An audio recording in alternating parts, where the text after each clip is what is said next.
오늘은 그 26절 읽었습니다만 이제 계속해서 성경을 여러 군데 찾아보면서 살펴보게 될 겁니다. 올해부터 수요 사경회는 이제 인물별 이제 성경 공부를 하려고 합니다. 우리가 성경에 나와 있는 여러 인물들이 있는데 이제 그 인물들 한 사람 한 사람들을 살펴보면서 과연 하나님께서는 이 사람들에게 어떤 또 말씀을 하고 계시는지 한번 살펴봅니다. 오늘은 먼저 구약 성경의 맨 처음에 나오는 인물인 아담입니다. 자, 이 아담 어떠세요? 아담의 이름에 뜻이 있습니다. 우리 이름에도 다 뜻이 있죠. 영어도 우리가 좀 어색하긴 합니다만 이름이 뜻이 다 있다 그래요. 근데 이제 우리가 지금 알고 있는 구약 성경의 첫 번째 사람으로 알려져 있는 아담은 어떤 이름의 뜻을 가지고 있을까요? 아담은 땅이라고 하는 흙. 예. 특별히 이제 색깔로 굳이 이야기하자면 이제 붉은 흙입니다. 그러니까 뭐 하얀색이 아니라 그러니까 붉은색 어떤 흙을 의미하는 그런 단어입니다. 가족 배경을 살펴보면 아담은 하나님의 아들로 그 누가복음 3장 38절에 나와요. 근데 이 하나님의 아들이라고 하는 표현이 우리가 신약 성경에서 익히 알고 있는 예수님을 가리키는 하나님의 아들하고 혼돈이 될 수 있는데요. 누가복음을 읽어보면은 이제 거기에는 예수님의 족보가 거꾸로 이렇게 나옵니다. 마태복음에는 이제 아브라함부터 시작해가지고 쭉 내려온다 그러면 이제 누가복음에서는 거꾸로 이제 예수님의 아버지는 누구고 할아버지는 누구고 그 위는 누구며 계속 거꾸로 올라가요. 올라가다 보면은 이제 38절에 누가복음 3장 38절에 보면 그 위는 에노스요 그 위는 셋이요. 그러니까 셋이라고 하는 이 셋은 아닙니다만 발음이 같죠. 셋. 그다음에 그 위는 아담이요 그 위는 하나님이라 이렇게 이제 묘사가 되어 있어요. 그 위라고 하는 게 뭐냐? 그러니까 그 위는 아버지라고 하는 뜻이죠. 그러니까 에노스는 누구에게서 태어났느냐? 셋이라고 하는 아버지에게서 그 아들이 에노스다. 그러면 셋은 그 위는 아담이요, 그 셋의 아버지는 아담이요. 물론 하나님이 아담을 낳을 때 사람이 낳는 것 같은 방식으로 낳은 것은 물론 아닙니다만 우리가 이제 읽고 있는 이제 그 성경적 표현에 따르면 아담의 그 위는 하나님이시니라 이렇게 돼서 아담의 아버지는 하나님이시다 이렇게 이제 하나님의 아들로서 아담. 그러니까 여기서는 이제 출생의 순서로서 말을 하는 것입니다. 자, 아담은 그런 의미에서 하나님이 최초로 지으신 인간이라는 뜻이죠.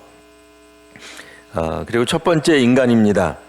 하나님으로 말미암아 이 세상에 있는 어떤 재료들을 가지고 만드셨죠.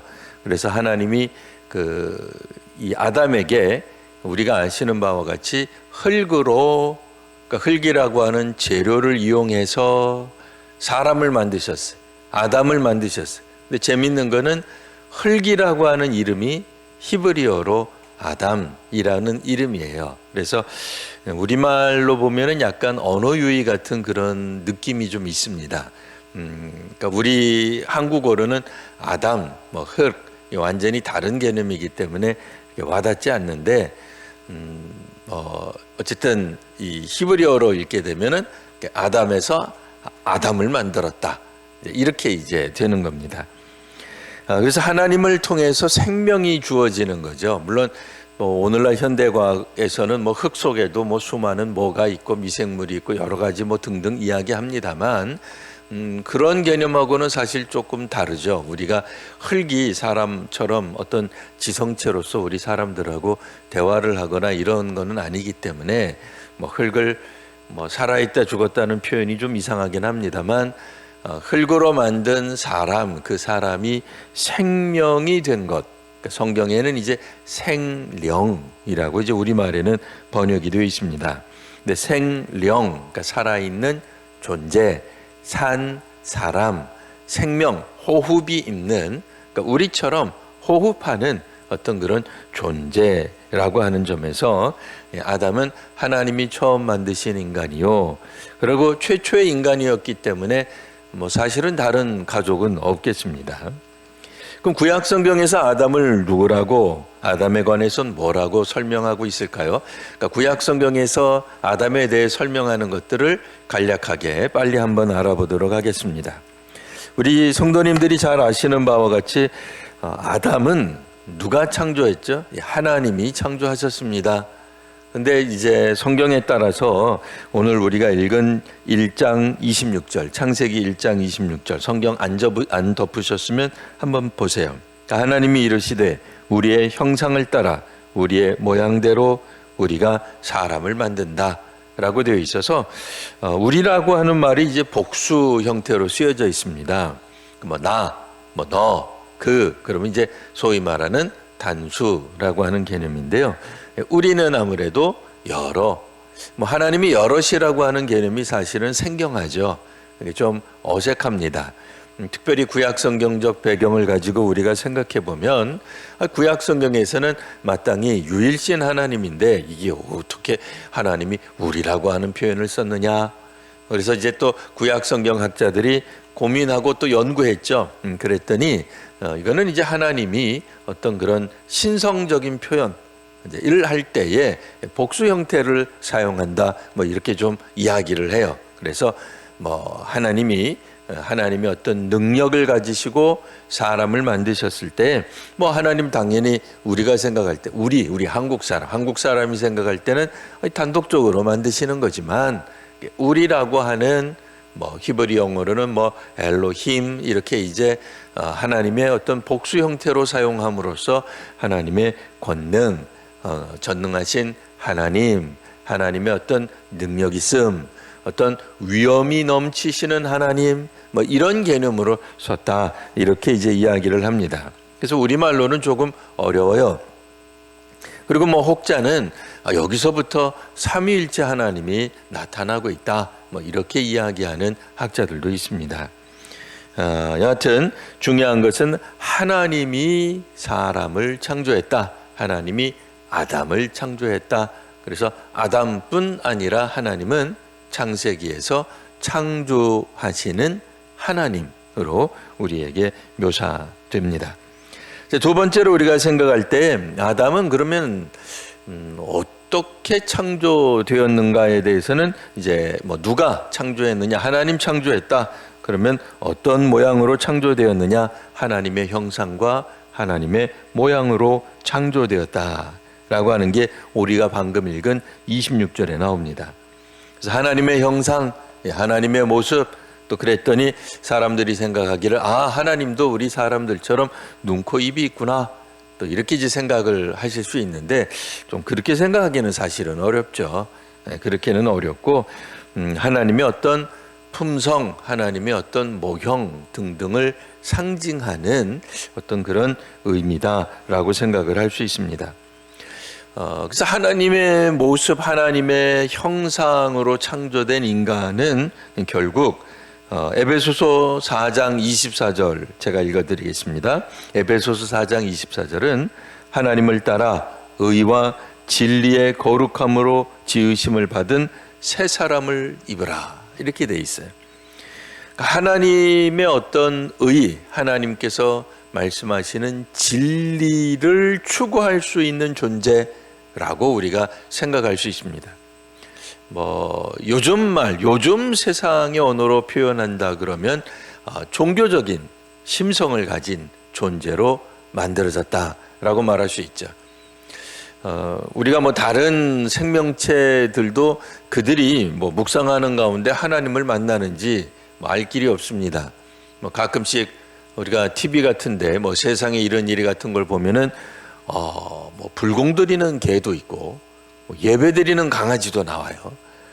그래서 사람들이 뭐 구역 예배 드릴 때 개도 와가지고 진지하게 방석 갖다 주면 지도 앉아. 세상에 이런 거 보면 참 신통하다. 뭐 방통하다 뭐 이런 얘기는 하지만 그렇다고 해서 개가 갑자기 뭐 짖는데 뭐 아멘 하고 뭐 그렇다고 말하기 이게 쉽지가 않아요. 이게 사람 말을 알아듣는 것 같기도 하고 예배를 드리는데 이게 뭐 우리가 이 강아지하고 대화를 할 수가 없으니 알 수가 없단 말이에요.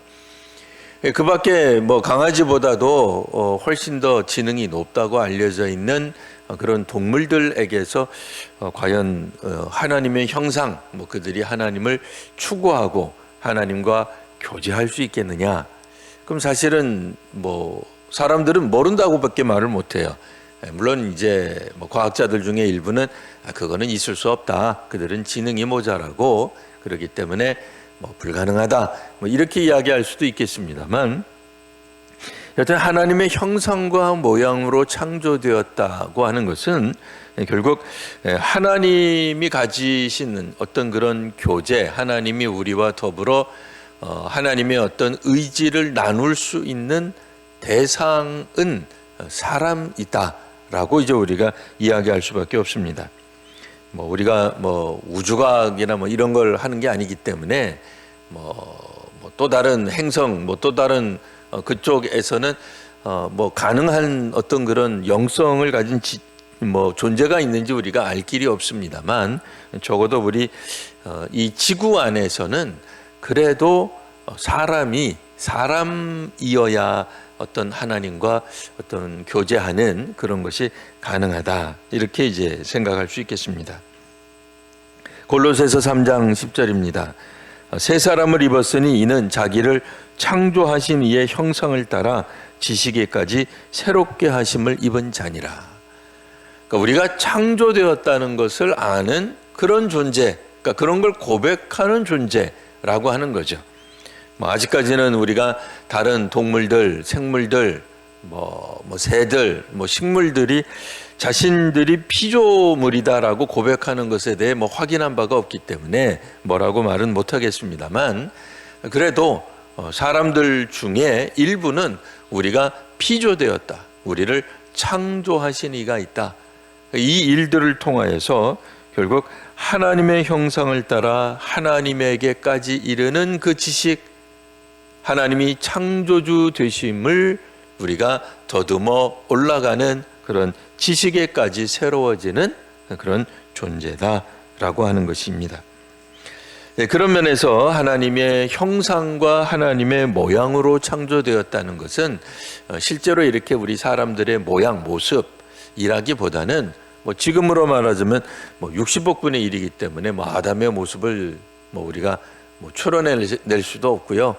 뭐 사람의 어떤 이런 모습으로 하나님을 떠올리기도 사실은 적절치 않습니다. 그러니까 그런 의미에서 하나님의 형상, 하나님의 어떤 모양으로 창조되었다라고 할 때는 하나님을 우리가 더듬어서 창조주 하나님에게까지 가는 어떤 그런 지식, 혹은 그런 어떤 영성, 경건을 의미한다라고 생각할 수 있겠습니다. 자, 세 번째로 하나님은 아담은 뭐 우리 뭐 다 아시는 내용이죠. 흙으로 만드셨습니다. 그리고 생기를, 이제 숨을 불어넣어 주셔서 생명이 되었다는 게 창세기 2장 7절에 나옵니다. 창세기 2장 7절, 다 창세기는 펴졌을 테니까요. 읽어보면, 여호와 하나님이 땅에 흙으로 사람을 지으시고 생기를 그 코에 불어넣으시니 사람이 생명이 된지라. 자, 생명에 보면 한글 성경에 각주가 있죠. 그 각주 쭉 내려가서 보시면 뭐가 되어 있어요? 생물. 생물 그랬더니 뭐 생물 무생물 같긴 합니다만, 살아있는 어떤 존재, 사람, 살아있는 생명이 되었다라고 하는 이야기입니다. 또 실제로 생기라고 하는 게 뭐냐? 숨인데요. 숨이라고 하는 말, 숨, 우리가 알고 있는 숨쉬다의 그 숨입니다. 그게 생기예요. 자, 숨을 사실 쉬죠. 어떤 형태로든지 살아있는 생물, 무생물 말고 생물들은 숨을 쉰다라고 이야기를 하고, 그 숨 쉰다라고 하는 것이 생명이 있다라고 얘기를 합니다. 자, 우리 뭐 사람에 대해서만 이제 생각을 하시면 되겠습니다. 뭐 지금은 무슨 뭐 생물학 시간도 아니고 뭐 그런 걸 제가 설명할 만한 능력도 되지 못합니다. 중요한 것은 하나님이 우리 사람, 그러니까 흙이라고 하는 어떤 인간의 존재, 그러니까 어떤 그런 생체 조직이겠죠. 그런 존재 속에 숨을 불어넣어 주셨을 때 생기, 생명력을 불어넣어 주셨을 때 사람이 비로소 생령, 살아있는 존재가 되는 것이죠. 물론 여기서 이제 유추해 보건대 언젠가는 그 사람 속에 숨이 끊어지면 당연히 그 사람은 생령이 아니라 죽은 자가 될 것입니다. 그러니까 이 죽는다라고 하는 표현 뭐 언젠가 다시 한번 우리가 또 다루겠습니다만 이게 결국은 어떤 측면에서 보면은 하나님이 만드신 피조 형태 어떤 그런 창조물 형태로 다시 되돌아가는 것이라고 말을 할 수 있겠죠. 자, 여하튼 계속해서 우리 살펴보시면 아담은 네 번째 생각해 볼 수 있는 것, 아담은 그러면 어떤 존재이겠는가? 우리가 뭐 동물을 비하하는 것은 우리 사람 이외에 다른 동물들을 비하해서는 뭐 비하할 이유도 없고요. 뭐 그렇습니다만 아담은 몸과 정신과 영혼을 소유하고 있다라고 말을 하고 있습니다. 하나님이 그렇게 우리를 만드셨다는 얘기죠. 우리가 조금 전에도 읽었습니다만 창세기 2장 7절 사람이 흙이 있어요. 흙이 뭐가 돼요? 몸이 되는 거죠. 사람을 신체를 구성하는 것, 몸을 구성하는 것이 있고요. 그 다음에 정신이라고 할 수 있는 것, 뭐 생기라 그럴까요? 뭐 어떤 뭐 숨 혹은 그 밖에 또 영혼이라고 하는 것이 있어서 이건 이제 다른 성경을 우리가 보시면 좀 더 명확해집니다. 데살로니가전서 5장 23절 제가 그냥 읽겠습니다. 자, 평강의 하나님이 친히 너희를 온전히 거룩하게 하시고 또 너희의 여기서 이제 중요한 거요. 온 영과 혼과 몸이 우리 주 예수 그리스도께서 강림하실 때 흠없게 보존되기를 원하노라. 그 이야기를 해요. 그래서 우리 사람의 몸에는 그러니까 사람은이라고 해야죠. 정확한 표현은 사람은 보기에는 그냥 우리가 육신만 보여요. 몸만 보이죠. 그렇죠. 오늘 교회 오실 때 세수하고 뭐 우리가 뭐 몸을 닦는 거지 우리 어떻게 영혼을 닦겠어요. 뭐 손으로는 닦을 수가 없잖아요. 뭐 마음을 닦고 이게 안 되잖아요. 혹은 혼이라고 불리우는 영혼이라고 하는 어떤 그런 우리 사람의 또 다른 존재죠. 영혼이라고 하는 것, 이런 것이 분명히 우리 사람들 속에 있다라고 이제 우리들은 생각을 해요. 이제 그 근거는 뭐냐?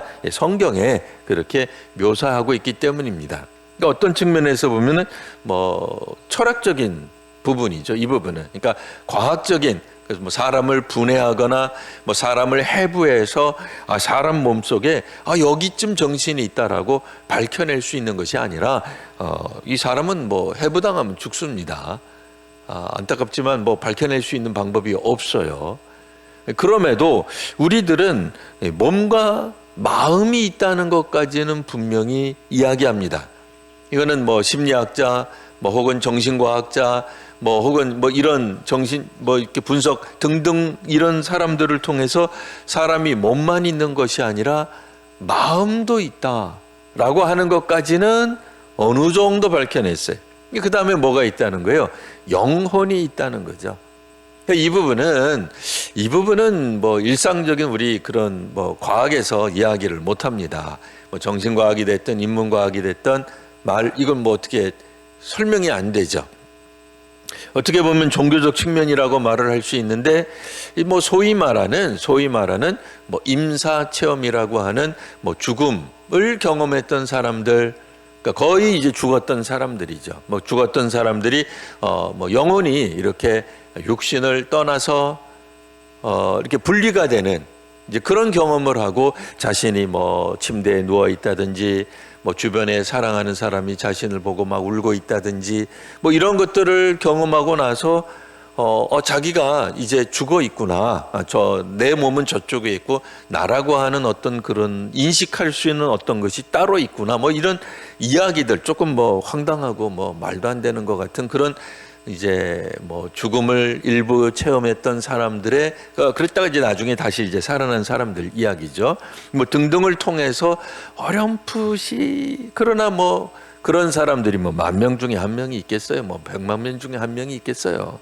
뭐 어쩌다가 나오는 것들 이야기이기 때문에 우리가 소위 말하는 과학적 증명 뭐 이런 것들은 불가능하지만 성경을 통해서 우리들이 사람들의 몸에는 영혼이라고 하는 것이 있다 라고 하는 부분에 대해서 어느 정도 알게 되었다.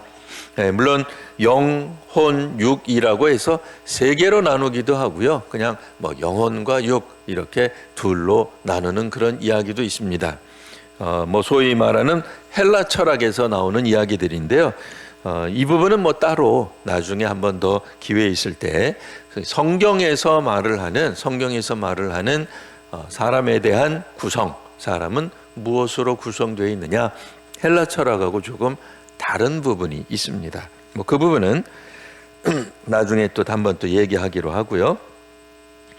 자, 다섯 번째 우리가 생각해 볼 때 하나님은 그럼 사람을 만들 때에 창세기에 따르면 물론 이제 뭐 우리들이 뭐 창조과학이니 그런 이야기를 하자는 시간은 아닙니다.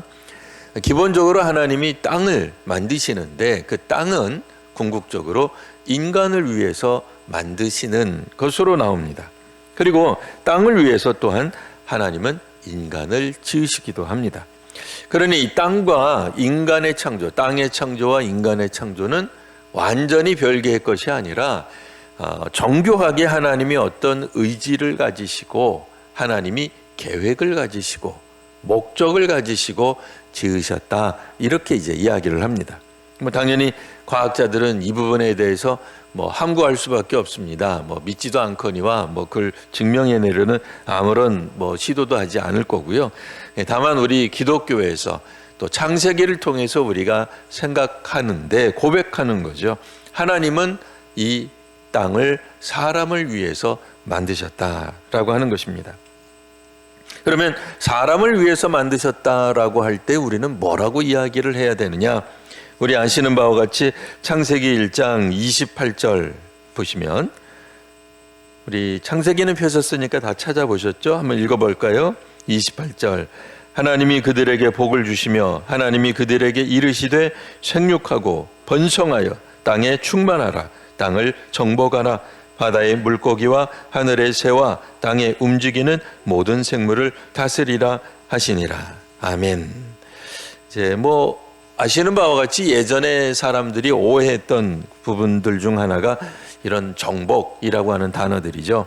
그래서 땅에 있는 혹은 다른 생태계에 있는 그런 수많은 어떤 것들을 사람들이 뭐 마음대로 그냥 뭐 개발하고 뭐 황폐하게 하고 뭐 써도 되고 이렇게 이제 생각을 했다면, 당연히 뭐 오늘날의 현대에 와서는 그런 뭐 무지막지한 생각은 하지 않습니다. 왜냐하면 지구라고 하는 생태계라고 하는 것은 어떤 측면에서 보면은 자원이라고 하는 게 한정되어 있다라고 하는 것을 사람들이 알게 되었죠.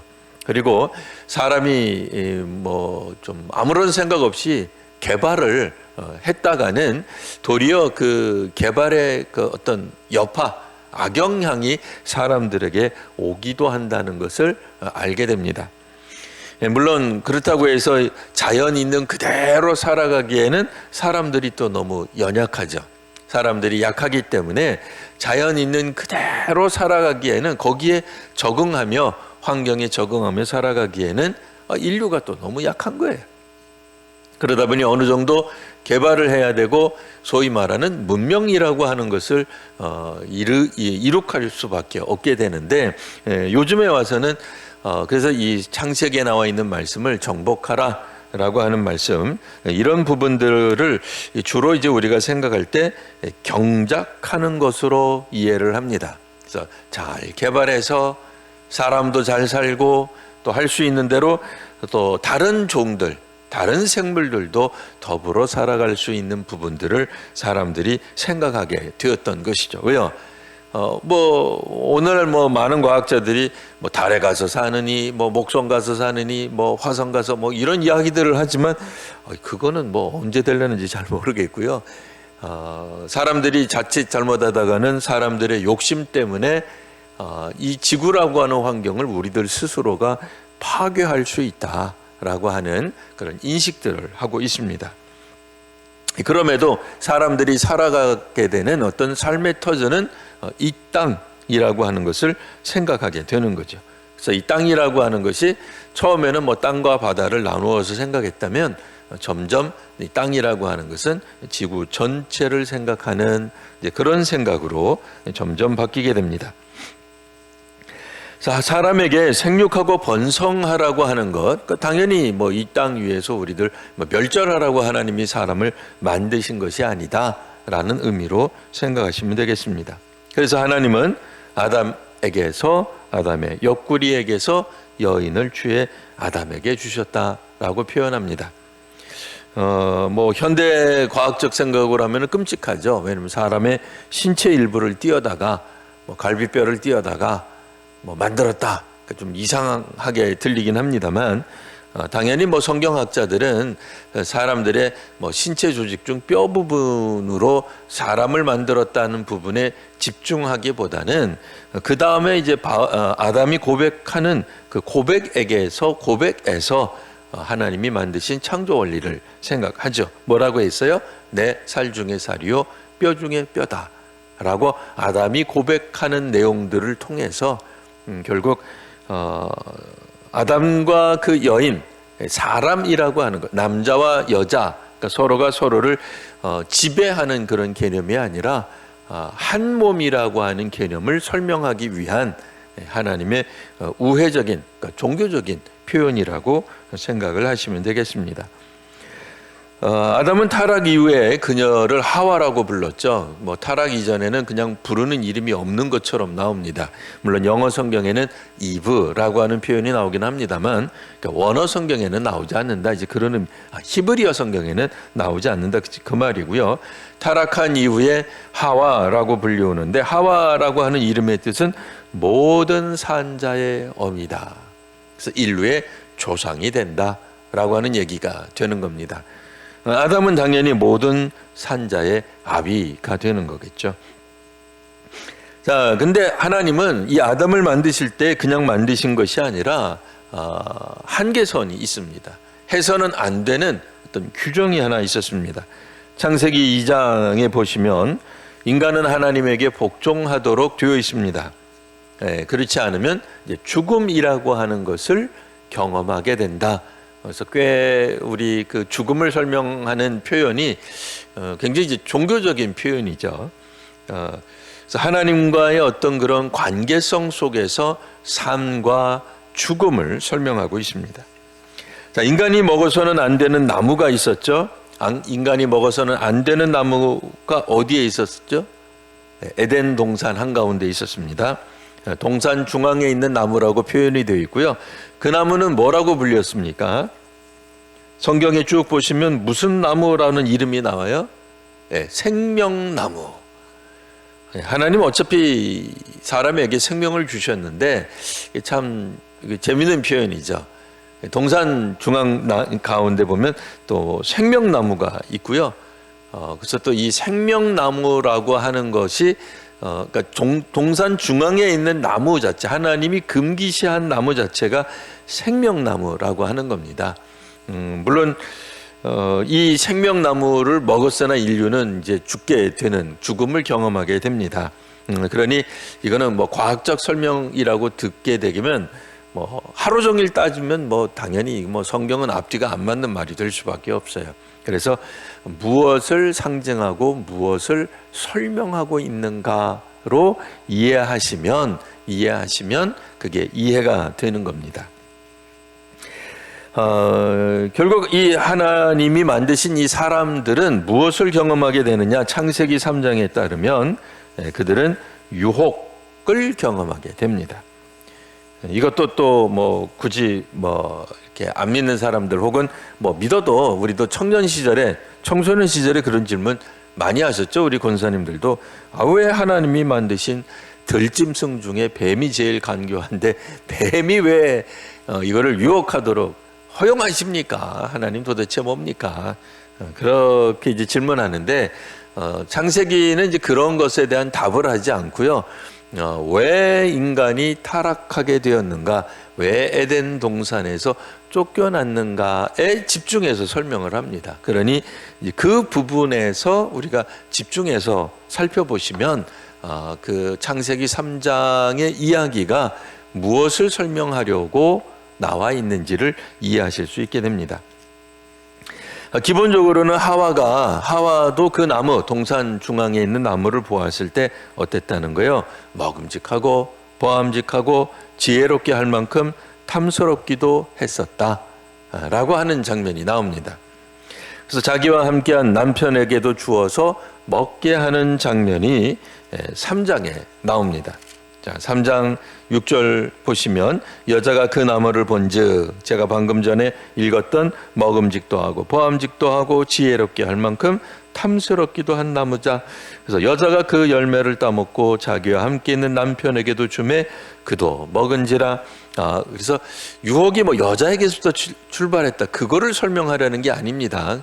최초의 인류에게서 벌어지는 유혹과 타락이 어디에서 있는가를 설명하고 있습니다. 혹자는 보건대 뱀이 유혹을 했고, 그렇죠. 뱀이 유혹을 했습니다. 그리고 그 유혹에 여자가, 그리고 또 그 유혹에 넘어간 여자는 남자에게, 그럼 여자든 남자든 하나님이 엄중하게 말씀하신 그 명령을 어겼다라고 하는데 그 초점이 있습니다. 그래서 인간은 결국은 자신이 벌거벗었다라고 하는 것을 깨닫게 되는데, 그 벌거벗었다라고 하는 것이 태초의 인류에게서 자연스러운 표현이겠으나 결국은 벌거벗었음을 오늘 성경에서는 뭐라고 이야기를 하고 있어요? 죄. 그들이 죄성을 알게 되었다라고 이제 설명을 하고 있습니다. 그래서 죄의 시작, 죄를 사람들이 가지게 되었다라고 설명하는 데 있습니다. 그러니까 다른 데서 이제 너무 이렇게 자꾸 그러시면 안 되고, 창세기 3장의 에피소드를 뱀, 그래서 사람들은 뱀을 볼 때마다 뱀은 다 죽여야 된다, 그렇게 이상하게 나가면 안 됩니다. 그런 이야기를 하려고 있는 게 아니니까요. 결국은 사람이 남자가 시작을 했던 여자가 그게 중요한 게 아니고요.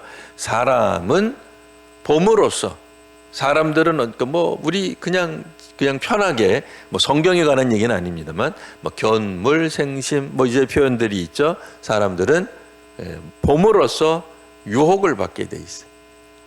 그러니까 음욕을 품는 것도 사람을 봄으로써.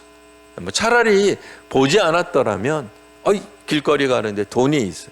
그러니까 보니까 갑자기 욕심이 생기는 거예요. 남의 것이 훨씬 더 좋아 보여요. 보석이 있어요. 이런 어떤 것들에게서 나타나는 인간의 어떤 이거 표현이 안 되잖아요. 사실 학자들도 그거는 안 되는 거예요. 왜 사람들은 다른 사람들을 보면서 남의 것을 빼앗고 싶어하는 마음이 왜 생기는가? 과학적으로 설명이 되겠어요. 이게 쉽지 않은 거죠. 어떤 측면에서 보면 인간 속에 내재되어 있는 어떤 죄성에 대한 설명이다라고 이해를 하시면 되겠습니다. 그러면 성경에서 말을 하고 있는 그럼 사람에 대한 이야기를 어떻게 우리가 봐야 될 것인가? 인간은 결국에는 이 죄를 범해서 자신의 몸을 가리고 숲을 사이에 숨어 있는 사람을 어떻게 하셨어요? 하나님이 찾으신 거죠. 그러니까 하나님이 모든 것을 아는데 왜 굳이 찾았겠느냐? 그런 얘기 사실 아무런 필요가 없는 거죠. 하나님이 정말 숨바꼭질 하다가 아담과 하와를 도저히 못 찾겠어서 너희들 어디 숨어 있느냐? 제발 나와라. 이런 게 아니잖아요. 그러니 여기서 중요한 건 뭐겠어요? 죄의 문제로 하나님의 시선을 피해서 숨은 인간을 하나님이 어떻게 하셨다는 거예요? 찾으셨다는 거죠. 그러니까 이게 바로 하나님이 사람을 만드시고 비록 그 사람이 죄로 인해서 그 사람 속에 죄악이 들어가서 하나님을 회피하는, 하나님의 얼굴을 낯을 피해서 숨는 인간을 하나님이 찾으시는 이야기가 창세기의 시작이다라고 보시면 되겠습니다. 그러니 너무 이것을 인간의 인류의 그 어떤 형태를 과학적으로 설명하는 이렇게 읽지 마시고, 창세기 3장에서 결국 창세기에서 요한계시록까지 흘러가는 성경에 관통되는 주제는 무엇이겠는가? 사람이 죄를 지으면 하나님의 낯을 피한다는 거고요. 그럼에도 하나님은 그들을 찾으시고 또 지금까지도 하나님은 인간을 하나님의 낯을 피해 있는, 숨어 있는, 도망쳐 있는 죄인들을 찾으신다라고 하는 것입니다. 물론 의지를 가지고 끝까지 하나님 앞으로 나오지 않는다면 그는 하나님 앞에 그래서 어떤 단어가 나오는 거예요? 불순종이라고 하는 이제 그런 개념이 나오는 거죠. 하나님의 뜻에, 하나님의 명령에, 하나님의 말씀에 불순종한 인간, 아담과 하와이죠. 그리고 그 이후에 모든 인류를 하나님이 어떤 형태로든지 찾으시나 그 하나님의 말씀의 음성에 하나님이 돌아오라고 하나님을 찾으시는 하나님의 은혜에 응답하지 않는, 이제 불순종이죠. 불순종한 사람들에게 벌어지는 그런 모습이 무엇이다? 죽음이다 라고 하는 개념이 나오게 되는 겁니다. 그래서 이제 기독교에서는 첫 번째 죽음, 두 번째 죽음이라고 하는 표현도 이렇게 사용하게 되는 거죠. 그러니까 우리 같으면 죽으면 끝난 거지, 두 번째 죽음이 뭐 있어, 이제 이런 생각을 당연히 자연스럽게 하는 거고요. 그러나 성경에서 말을 하는 삶과 죽음이라고 하는 것은 하나님이 우리들의 마음속에 생명을 불어넣어 주셨을 때 사람이 비로소 살아있는 생명이 되는 것이다. 근데 놀랍게도 이 창세기에 나와 있는 이 표현이 결국에는 신약 성경, 예수님이 이 땅에 오셔서 그 인류에게 이야기하시는 것과 일맥상통하게 된다라고 하는 얘기죠. 그래서 예수님이 스스로 자기 자신에 대해서 설명할 때 나는 생명의 떡이다 라는 표현을 쓰시거든요. 그래서 지난 이제 우리가 주일에 성찬을 했습니다만, 성찬을 이야기할 때 결국 예수님의 살과 피를 먹는, 초대교회에서는 그래서 기독교를 유아 살해하는 집단으로 이해를 했어요. 막 애를 잡아먹는 식인 습관이 있는 이상한 종교 집단, 광신도죠. 이거 무슨 사탄을 숭배하는 것 같은, 이제 그렇게 이제 볼 수밖에 없었던 게 표현 자체가 그래서 그랬어요. 믿지 않는 사람들이 들을 땐 끔찍하죠. 그들은 그들의 신인, 그들의 어떤 교주인, 그들의 어떤 종교의 창시자인 예수가 살아있다 그러는데 만날 때마다 예수의 살과 피를 먹는데, 이 세상에 그럴 리가 있어? 예수는 그때 죽었다 그러는데 아마도 어린애를 잡아서 먹는가 보다, 이렇게 이제 상상의 나래를 피게 된 것이죠. 당연히 이제 그런 이야기가 아닙니다. 굉장히 종교적이고 상징적인 표현인데요. 이제 그런 표현들이 기독교에서 가능하게 되는 어떤 그런 시초라 그럴까요? 그런 것들은 이미 사실은 창세기에서부터 나오고 있다라고 하는 얘기입니다. 그래서 창세기, 그러니까 구약에서부터 나오는 이런 여러 가지 개념들이 익숙하지 않으면 예수께서 예수를 묘사한 세상 죄를 지고 가는 하나님의 어린 양이다, 이 개념 자체도 이해가 되지 않는 거죠. 구약의 제사에 대한 어떤 여러 가지 그런 내용들을 알아야만 왜 하나님의 어린 양이라고 표현하는지, 예수를, 이제 그런 것들이 이해가 되는 겁니다. 자, 이렇게 타락 때문에 아담은 세상에서 저주를 받고 죽음을 선고받습니다. 우리 아시는 바와 같죠. 그래서 하나님이 맨 처음에 사람을 흙으로 만드시고 생명을 불어넣어 주셨습니다만 결국은 인간 속에 타락, 죄성이 그 인간으로 하여금 영원하도록 영생을 누리지 못하고 이 세상에서는 저주를 받아. 저주는 어떤 저주예요? 그러니까 이 생명에서 하나님이 주신 생명을 계속 갖지 못하는 그런 저주를 받아 죽게 되는, 그러니까 생명이, 하나님이 주신 생명이 사라지는, 결국 그것은 하나님에 대한, 말씀에 대한 불순종이 원인이다. 그러니까 사람이 갖고 있는 어떤 그런 생체적인 수명과는 좀 다른 개념으로 묘사하고 있습니다. 물론 사람이 죽는 것은 소위 말하는 뭐 수명이 다해서 죽는 거죠. 이 땅에서 죽는 거는 수명이 다해서 죽는 것이긴 합니다만, 기독교에서는 그것을 사람의 어떤 그런 생명력이 떨어졌다 이렇게 표현하기보다는 하나님의 어떤 말씀에 대한 불순종으로 생명이 사라지는 저주를 받은 것으로 이해하고 있는 것입니다. 자, 그러나 이제 또 아담에게서 우리가 생각해 볼 수 있는 것, 하나님은 그들의 죄를 이렇게 가리워주는, 그러니까 부끄러운 부분을 가리워주는 이제 이런 모습, 그러니까 그들 자신은 나뭇잎으로 자신들의 벌거벗은 몸을 가렸다면, 하나님께서는 이게 뭐 설명이 나와 있지 않아서 그게 어떤 동물인지는 모르나 그냥 유추하건대 양일 것이다 이렇게 이제 유추하는 학자들이 많죠. 그냥 가죽옷을 입히셨다. 그래서 그 가죽옷에 대한 표상이 결국에는 양이요. 그래서 결국에는 예수 그리스도에까지 이렇게 연결이 되는, 뭐 이제 그렇게 이제 우리가 생각을 해볼 수도 있고요. 뭐 특별히 뭐 양이라고 나오지 않았기 때문에 뭐 양이라고는 생각하지 않아도 되지만, 하나님이 가리워 주시는 어떤 그런 은혜를 베푸신다라고 하는 측면을 생각해 볼 수 있습니다. 마지막으로 우리가 이제 생각해 볼 수 있는 것은, 아담에게는 이제 가인과 아벨의 이제 두 아들이 있었죠. 그래서 창세기 4장에는 죄가 점점 확대되어가는 이제 그런 이제 현상들을 보게 됩니다. 그러니까 처음에 인간의 죄는 단순히 하나님이 말씀하신 동산 중앙에 있는 나무의 실과를 먹지 않는 정도였다고 한다면, 더 꼬집으면 여인에게서 남편에게로 그 죄를 또 이렇게 확산시키는, 여기까지도 우리가 한번 생각해 볼 수 있겠고요.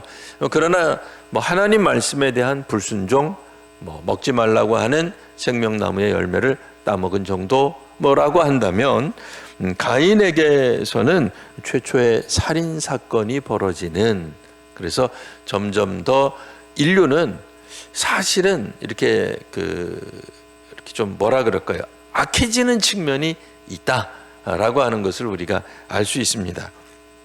그래서 죄에 대한 극도의 사악함으로 인해서 인류는 한편으로는 계몽주의 시대에도 우리 사람들이 그런 생각들을 많이 했어요. 1차 세계대전이 일어나면서 또 실제로 또 계몽주의 운동도 많이 일어나죠. 이러다가는 인류는 다 죽겠다. 그래서 인간이 이러면 안 된다. 좀 많이 알아야 된다. 그러나 2차 세계대전이 벌어지죠. 그래서 단순히 사람들이 각성하고 이렇게 결심한다고 해서 인류가 선해지는 건 아니다. 인류 속에 여전히 그런 악함이 있구나. 이제 이런 부분들에 대한 통찰도 생기게 됩니다. 물론 오늘날에는 인간이 가지고 있는 무기들이 너무나 세기 때문에 함부로 핵을 썼다가는 인류 전체가, 지구 전체가 멸망할 수 있다는 어떤 그런 극도의 불안감이라 그럴까요? 그런 것들 때문에 자제하는 분위기가 없는 것은 아니지만, 그렇다고 해서 인류가 가지고 있는 죄악상이 완전히 사라진 것은 아닙니다. 그런 측면에서 우리 한국이 가지고 있는 그런 또 발전상들이 수많은 또 세계 사람들을 놀라게 하고 있는 것도 있죠. 카페 같은 데서 자리를, 여기는 내 자리라고 하는 걸 우리는 어떻게 하죠? 저도 며칠 전에 카페 갔다가 내 자리라고 하는 것을 어떤 사람이 그 이어폰 비싼 거 있어요. 그거를 딱 갖다 놓더라고요. 세상에, 저거 제가 가만히 보더라도 저 수십만 원 하는 건데 그거를 책상에다 딱 갖다 놓고 있어요. 근데 우리 한국 사람들이 어떻게 해요? 그거 보고는 다음 사람이 왔는데 뜩 보더니 누가 자리를 찜했구나 하고는 아무도 뭐라고 안 하고 그 옆자리 가서 앉더라고요. 아무도 놀라지 않아요. 뭐 어떤 사람들은 거기에다가 100만 원 넘는 핸드폰을 다 갖다 놔요. 그래도 우리는 그거 아무도 안 집어갑니다. 근데 우리 뭐 다 아시는 바와 같이 외국 나가서 그런 행동하면 큰일 납니다. 다른 나라 가서는 그렇게 하시면 안 되고 우리 한국에서 한국 사람들이나 그렇게 합니다. 그래서 이런 부분들에 대해서 굉장히 많은 사람들이 놀라하죠. 그만큼 사람들의 선한 면이 전혀 없는 것은 아닙니다. 있습니다. 있지만 여전히 동시대에 다른 나라에서는 그런 행동은 그냥 뭐 훔쳐가 주세요. 나는 그냥 다른 사람에게 구제한 겁니다. 나는 그냥 흘리고 다니는 사람, 이렇게 평가받을 수 있는 그런 지역도 있습니다. 하지만 그렇다고 해서 뭐 인류가 뭐 무조건 다 사악한 것은 아닙니다. 그러나 그렇다고 해서 하나님의 구원의 능력, 은혜가 없어도 되느냐? 그거는 또 절대로 아닌 거죠. 이제 오늘은 우리가 아담에 대해서 살펴봤고요. 다음 주에는 하와에 대해서 또 한번 살펴보면서 창세기 혹은 이제 구약과 신약 성경에서 이야기하는 사람에 대한 그런 개념들, 사람에 대한 깊은 이해들을 조금 더 우리가 살펴보게 될 것입니다. 오늘은 여기까지 아담에 대해 잠시 살펴보았습니다. 기도하겠습니다. 하나님께서 사람을 만드신 것을 저희들이 신앙으로 고백합니다. 저희들 사람들이 이 땅 위에서 정말 두 다리를 뻗고 행복하게 살아갈 수 있도록 은혜를 더하여 주시옵소서. 이 땅의 편만에 있는 그런 부정, 그리고 불의, 전쟁, 그런 어떤 불행들을 딛고 하나님께서 저희 사람들에게 마땅히 주시고자 했던 그런 평강, 또한 안식들을 누리며 살아가는 저희들 인생들이 되게 하여 주옵소서. 믿음의 사람들, 또 믿음의 가정들을 통하여 이 사회가 점점 하나님이 기뻐하시는 사회와 세계로 발전되어 될 수 있도록 하나님 저희들 모두에게 은혜를 허락하여 주시옵소서. 저희들 속에 사로잡혀 있는 죄악을 저희들이 직시하고 하나님의 은혜로 새로워지는 새 사람이 되게 하여 주옵소서. 하나님의 말씀이 우리를 행복하게 하며 자유를 주시는 줄 믿사오니 믿음의 사람들이 다시 한번 주 안에서 믿음으로 살아가는 귀한 역사가 있게 하여 주옵소서. 예수님 이름으로 감사하며 기도합니다. 아멘.